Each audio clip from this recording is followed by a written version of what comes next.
भिलाई शहर का नाम ऐसे ही देश और दुनिया में मशहूर नहीं है। इस शहर में प्रतिभाओं की खान है। ऐसी ही एक प्रतिभा की धनी तालपुरी निवासी प्रेरणा धाबरडे, जिन्होंने क्लब एमराल्ड चेंबूर मुंबई में हुई miss and Mrs global queen contest में 3 खिताब, Mrs India global queen of the queens के साथ क्राउन टाइमलेस ब्यूटी और क्राउन मिसेस इंडिया क्लासिक का खिताब अपने नाम कर लिया है। ये हैं प्रेरणा धाबरडे, जिनका जन्म महाराष्ट्र के ब्रह्मपुरी डिस्ट्रिक्ट के छोटे से गांव पीपल गांव में हुआ और महाराष्ट्र की बेटी विवाहोपरांत भिलाई की बहू बनी। भिलाई शहर ने अपने रहवासियों को हमेशा कुछ न कुछ दिया है। इस बार बारी थी प्रेरणा की। प्रेरणा जब ब्यूटी कॉन्टेस्ट को टीवी पर देखती थी तो उन्हें भी लगता था कि उनके सर पर भी ऐसा ताज होना चाहिए, और बातों ही बातों में वह अपने पति डॉक्टर उदय कुमार को कहती थी कि मुझे भी ऐसा ताज सर पर पहनना है, और मजाक में उनके पति यह कह दिया करते थे, यह ताज मैं तुम्हारे लिए खरीद कर ले आऊंगा। परंतु जिद और जज्बा अगर किसी इंसान में हो तो वह अपने सपनों को साकार कर सकता है, जिसे कर दिखाया है भिलाई की बहू प्रेरणा धाबरडे ने। क्लब एमराल्ड चेंबूर मुंबई में हुए miss and Mrs India global queen contest में प्रेरणा ने 3 खिताबों को अपने नाम कर लिया। इस कॉन्टेस्ट में ग्लोबल क्वीन बनने के अलावा टाइमलेस ब्यूटी और मिसेस इंडिया क्लासिक का खिताब भी प्रेरणा को मिला। आप भी सुनिए प्रेरणा अपने इस सफर को किस तरह से बयां करती हैं।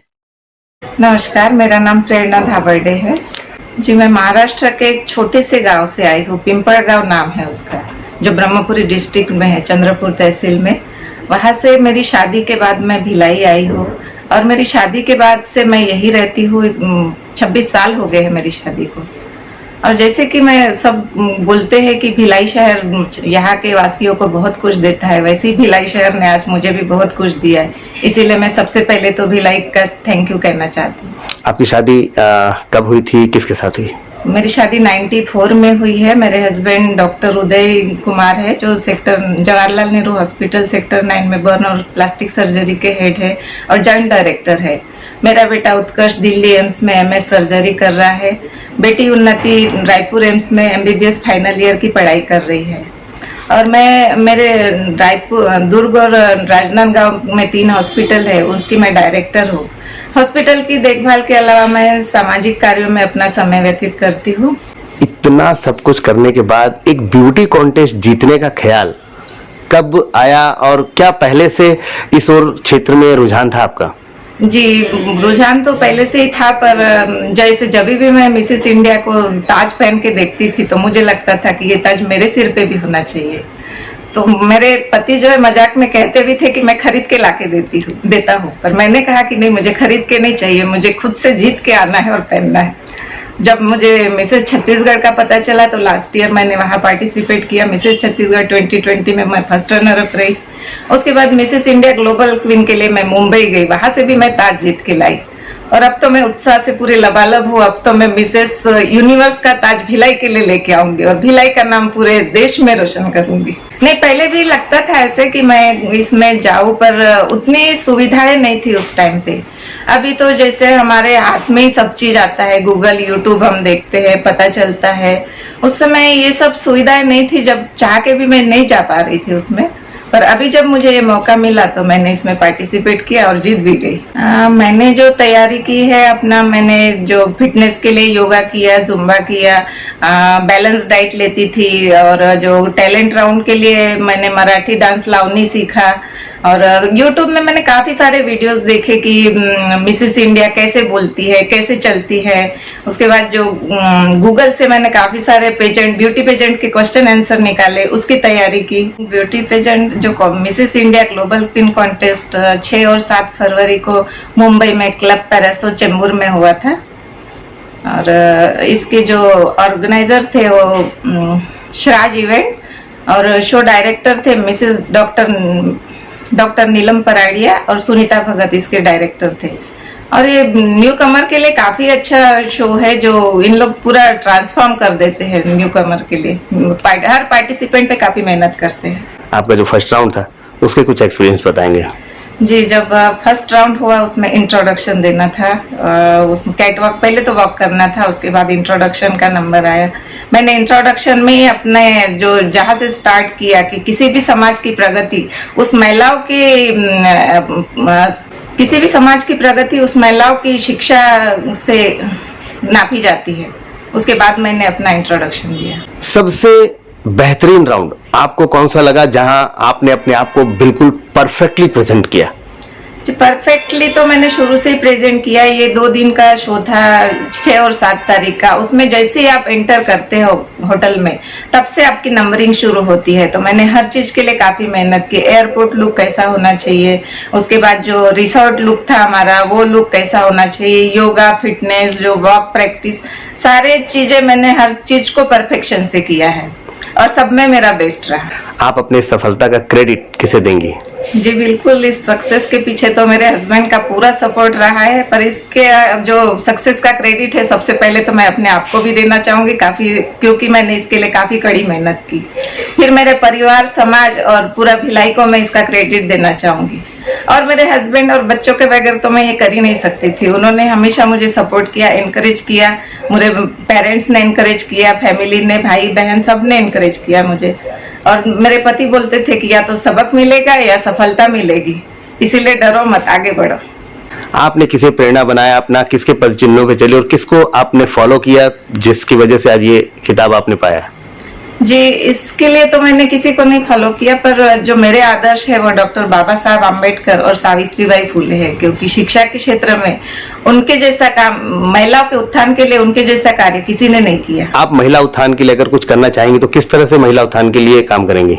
जी, मैं महिलाओं के उत्थान के लिए तो अभी भी कार्य करती हूँ। मैं अपने हॉस्पिटल की देखरेख के अलावा समाज सेवा में ही अपना बाकी समय व्यतीत करती हूँ। वर्तमान में हम रुआ बांदा के झिरियापारा बस्ती में वहाँ की महिलाओं को आर्थिक, सामाजिक और राजनीतिक रूप से सक्षम करने का प्रयास कर रहे हैं। अभी मिसेस इंडिया के लिए भी मैंने काफी तैयारी की है। जैसे मेट्रो सिटीज में, बड़े सिटीज में होते हैं कि वहाँ ग्रूमिंग क्लासेस होती है, सब चीज होता है, पर मैंने घर से ही अपना यूट्यूब में देख के, वीडियोज देख के और गूगल से सर्च कर करके तैयारी की, और अभी भी वैसे ही करूंगी और जीत के जरूर आऊंगी। आपकी हॉबी क्या है? मेरी हॉबी है गार्डनिंग है और घर को संवार के रखना है। गार्डनिंग। गार्डनिंग में अगर बात की जाए, फूल पौधे, पेड़ पौधे, फूलों में क्या पसंद है? फूलों में तो सारे ही फूल मेरे को पसंद है, खास करके गुलाब और मोगरा मुझे बहुत पसंद है। और आप देख ही रहे कि मेरे घर में काफी सारे फ्लावर्स है। उसके अलावा मेरा किचन गार्डन भी है पीछे छोटा सा, उसमें मैं सारी सब्जियां उगाती हूँ। मुझे बहुत अच्छा लगता है गार्डनिंग करना। जी, बताएंगे आप उन महिलाओं के लिए क्या कहना चाहती हैं जो मन की इच्छाओं को मन में रख लेती हैं और बाहर नहीं निकल पाती हैं? कैसे वो निकल सकती हैं और किसी भी फील्ड में आगे बढ़ सकती हैं? जी, मैं महिलाओं से यही कहना चाहूंगी कि आप अपने किचन से और अपने कंफर्ट जोन से बाहर निकलिए और अपने सपनों को भी परिवार और घर के साथ बैलेंस करके, परिवार को संभालते हुए भी आप अपने सपनों को पूरा कर सकते हैं। और जब मैं जीत के आ सकती हूँ तो आप क्यों नहीं। और साथ ही मैं पुरुषों को भी ये कहना चाहूंगी कि आप महिलाओं को अच्छे कार्यों के लिए प्रोत्साहित करें और उन्हें सहयोग दें। प्रेरणा के पति डॉक्टर उदय कुमार पंडित जवाहरलाल नेहरू अनुसंधान केंद्र सेक्टर 9 अस्पताल में बर्न यूनिट के हेड और जॉइंट डायरेक्टर भी हैं। प्रेरणा की इस कामयाबी के पीछे उनके पति डॉक्टर उदय कुमार ने किस तरह से मेहनत की और प्रेरणा का सहयोग करके यह 3 खिताब हासिल करवाया। डॉक्टर उदय कुमार कहते हैं कि ऐसा परिवार जो बहुओं को घर से बाहर नहीं निकलने देता, जिससे उनकी इच्छाएं सीने में दफन हो जाती हैं, ऐसे लोगों को अपनी सोच बदलने की जरूरत है। डॉक्टर उदय कुमार जैसा हमसफर अगर सभी महिलाओं को मिले तो यकीनन कोई भी महिला विवाहोपरांत अपने सपनों को मारने के बजाय जीवंत करना चाहेंगी। मैं इस पे ये कहना चाहूँगा कि चाहे वो शादीशुदा हो या कुंवारी हो, अगर उसके मन में कोई अभिलाषा है और अच्छा कार्य करने की है जो समाज की दृष्टि से और व्यक्तिगत दृष्टि से भी गलत नहीं है, तो हर पुरुष ने, चाहे वो पिता हो या पति या भाई, उसका सपोर्ट करना चाहिए। और जहाँ तक प्रेरणा की बात है, इन्होंने अपनी पारिवारिक जिम्मेदारियां, सास ससुर का ख्याल, बच्चों को इतने उच्च एजुकेशन तक पहुंचाया है, तो इसने बहुत डिवोट किया है। तो अब मैं चाहता हूं कि उसकी जो इच्छा थी, जो पहले सोचती थी कि मैं क्राउन पहनूं, तो मैं उसको मजाक में बोलता भी था कि मैं खरीद के ले आऊँगा, तो उसका कहना था कि नहीं, मैं खरीदा हुआ नहीं, मुझे जीत के लाना है। तो इसलिए मैं उसकी पूरी इच्छा पूरी करने के लिए इसमें मैंने सहयोग किया, और आगे भी अगर उसे कहीं और यूनिवर्स में जाना है तो मैं उसके पूरा साथ हूँ। आप जैसा कि साथ में उनके साथ साय की तरह थे, साथ साथ थे, वो अनाउंसमेंट जिसमें विनर अनाउंस हुआ, आपने भी अपने कानों से सुना, उस समय क्या फील हुआ होगा आपको, ये बताएंगे? वो जो फीलिंग है वो शायद शब्दों में मैं बयान ना कर पाऊँ। बहुत ही अच्छी फीलिंग थी और बहुत मुझे गौरवान्वित महसूस हो रहा था कि अचानक एक HOD या बर्न डॉक्टर, जो नॉर्मल से बहुत सारे डॉक्टर हैं, वो मिसेस इंडिया का पति हो जाता है। तो मुझे भी अपने आप पर गर्व हुआ, मेरी पत्नी पर तो बहुत ज़्यादा गर्व हुआ उस दौरान, और मैं बहुत उत्साहित हूँ और खुश हूँ। जैसे मिसेस इंडिया ग्लोबल क्वीन का ताज उसे मिला, तो मैं सोचता हूँ कि मैं भी एक अब किंग की भांति अपने आप को फील कर रहा हूँ, एक राजा महसूस कर रहा हूँ। जैसे इनकी तैयारियां हो रही थी प्रतियोगिता में जाने की, तो आपके द्वारा किस किस तरह से सहयोग किया गया इनका? जो भी उसको ज़रूरत पड़ती थी, खासतौर से सोशल मीडिया की हो या फिर क्वेश्चन आंसर सेशन में, मैं उससे क्वेश्चन पूछता था, वो चलती थी तो मैं उसके वाक देखता था, नहीं ये यहाँ पे थोड़ा सा गड़बड़ हो रहा है। खासतौर से क्वेश्चन आंसर सेशन में मैंने उसकी मदद की है। उन पुरुषों को क्या कहना चाहेंगे जो अभी भी छोटी सोच रखते हैं और महिलाओं को घर से नहीं निकलने देते? मैं तो उनको यही सलाह दूंगा कि अब अपनी मानसिकता को बदल दीजिए। ज़माना बहुत तेज़ी से बदल रहा है, महिलाएं भी हम पुरुषों के बराबर है, और अगर उन्हें मौका मिला तो हमसे आगे भी जा सकती है। तो उनका सहयोग करिए, हर किसी भी रूप में, भाई हो, पिता हो या पति के रूप में, आप उनके साथ रहिए, आपको वो निराश नहीं करेगी कहीं पर भी। चूँकि आप भी भिलाई के रहवासी हैं, भिलाई में रहकर आपने एक इतने बड़े पद पर आसीन हैं, आप डॉक्टर बने यहीं से, और आज भिलाई शहर में मैडम को भी एक पहचान दी है, तो भिलाई शहर के लिए 2 शब्द। मैं भिलाई शहर वासियों का शुक्रगुजार हूं। उन्होंने सोशल मीडिया पे बहुत ज़्यादा वोटिंग की, इतनी ज़्यादा वोटिंग की कि फर्स्ट और सेकंड में बहुत लंबा फासला था। इसलिए ये पॉपुलरिटी का भी जो एक उनको नंबर मिलता है वो मिला। तो मैं भिलाई और समस्त छत्तीसगढ़ वासियों का शुक्रगुजार हूँ कि उन्होंने बहुत प्यार दिया, और उसके हम लोग आभारी हैं। प्रेरणा के पति डॉक्टर उदय कुमार के खुली सोच, मार्गदर्शन और मोटिवेशन की वजह से ही आज प्रेरणा ने इतने बड़े मंच पर Mrs India global queen of the queens के खिताब सहित मिसेस इंडिया टाइमलेस ब्यूटी और मिसेस इंडिया क्लासिक का खिताब को जीतने में सफलता प्राप्त की है। किसी भी इंसान के लिए अपनी इच्छाओं को मारना एक आत्महत्या के बराबर ही होता है। इसलिए जरूरी है कि अपनी इच्छाओं को हमेशा अपने दिल में जागृत रखें और उन इच्छाओं की पूर्ति के लिए सदैव प्रयासरत रहें, क्योंकि कहा भी गया है कि कोशिश करने वालों की कभी हार नहीं होती। ग्रैंड एशिया न्यूज के लिए भिलाई से संतोष शर्मा की रिपोर्ट।